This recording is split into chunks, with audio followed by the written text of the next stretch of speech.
Assalamualaikum warahmatullahi wabarakatuh. Bismillahirrahmanirrahim. Alhamdulillah wassalatu wassalamu ala rasulillah. Baik anak solih dan solihah, sebelum kita memulai pembelajaran kita, alangkah baiknya kita ucapkan dengan basmalah. Bismillahirrahmanirrahim. Baik, adapun materi yang akan kita pelajari pada hari ini, yang pertama, mengidentifikasi aktivitas masyarakat di sekitar. Yang kedua, mengenal bentuk keberagaman di lingkungan sosial. Yang ketiga, menyusun iklan tentang keberagaman di lingkungan. Baik, yang selanjutnya, membaca teks percakapan. Di sekitar gedung pertunjukan, Rasti banyak melihat aktivitas. Ada pedagang aneka kerajinan, ada tukang parkir sedang mengatur kendaraan yang keluar masuk, ada juga penjual aneka makanan dan masih banyak aktivitas lainnya. Ahmad, dengan diadakan pertunjukan seni dan budaya seperti ini, ternyata mendorong terjadinya interaksi.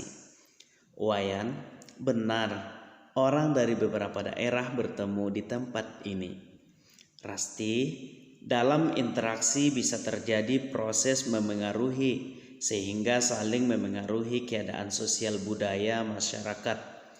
Melani, berarti dimanapun terjadi interaksi akan terjadi proses memengaruhi sistem sosial budaya. Ahmad, benar, di pasar, di terminal, di tempat wisata, dan tempat-tempat lain banyak aktivitas yang dapat mendorong terjadi interaksi. Selanjutnya mari kita amati tempat-tempat di bawah ini. Aktivitas apa saja yang dilakukan di tempat ini? Yang pertama yaitu tempatnya di pasar. Aktivitas apa saja yang dapat kita lakukan di pasar? Sebelumnya, pengertian pasar adalah tempat bertemunya pedagang dan pembeli untuk melakukan kegiatan jual beli. Jadi aktivitas yang pertama yaitu membeli suatu barang. Pelaku dalam kegiatan ini adalah penjual dan pembeli. Penjual menukarkan barangnya dengan uang dan pembeli mendapatkan barang yang dibutuhkan. Kemudian yang kedua, ada juga namanya tawar-menawar barang agar mendapatkan harga yang lebih murah sehingga pembeli menjadi lebih hemat. Kemudian ada juga distribusi barang. Pelaku aktivitas ini adalah distributor dan penjual. Interaksi yang terjadi di antara keduanya untuk mendapatkan stok barang yang akan dijual. Kemudian setelah terjadi kesepakatan ada juga yaitu kegiatan membayar barang. Pelaku kegiatan ini adalah pembeli dan penjual.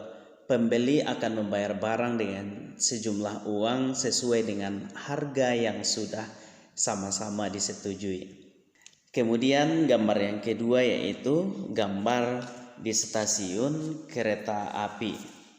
Aktivitas yang dapat dilakukan di stasiun kereta api apa saja?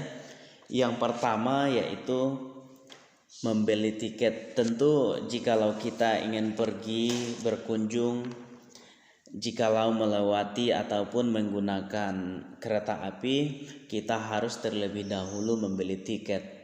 Kemudian aktivitas yang dilakukan di stasiun kereta api yaitu petugas pengamanan memeriksa kereta, ada petugas kebersihan, ada tempat duduk untuk ruang tunggu, ada yang naik, ada yang turun dari kereta api, dan lain-lain sebagainya.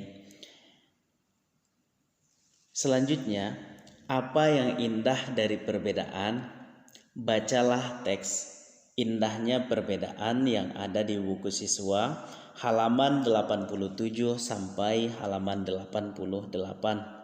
Selanjutnya, kerjakan tugas berikut ini.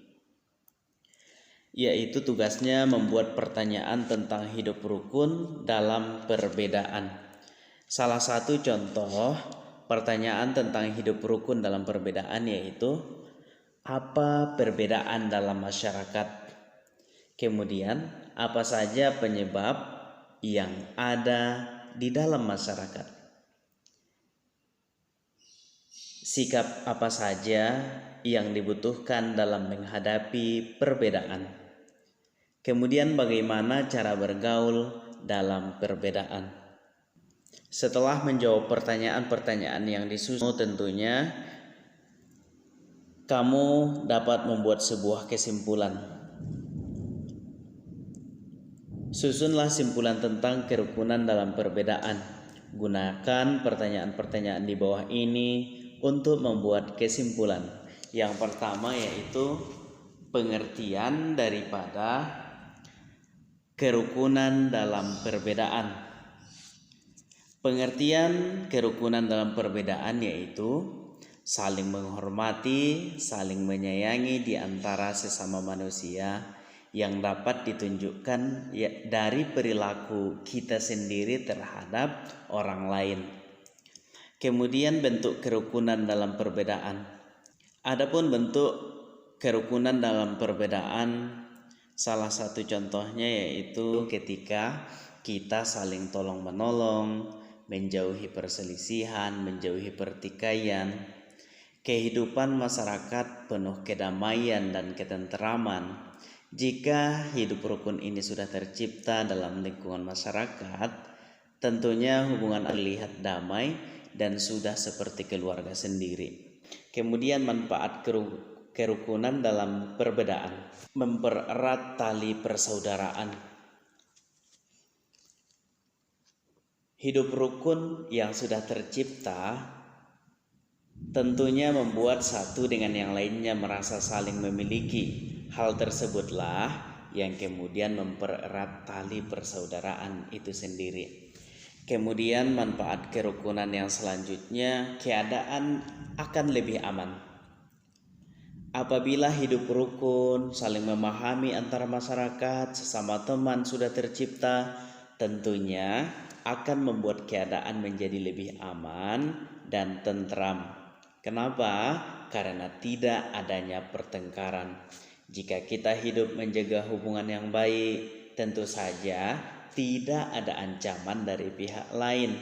Hal tersebut karena hubungan baik itu sendiri akan memberikan dampak yang sangat positif di dalam kehidupan bermasyarakat.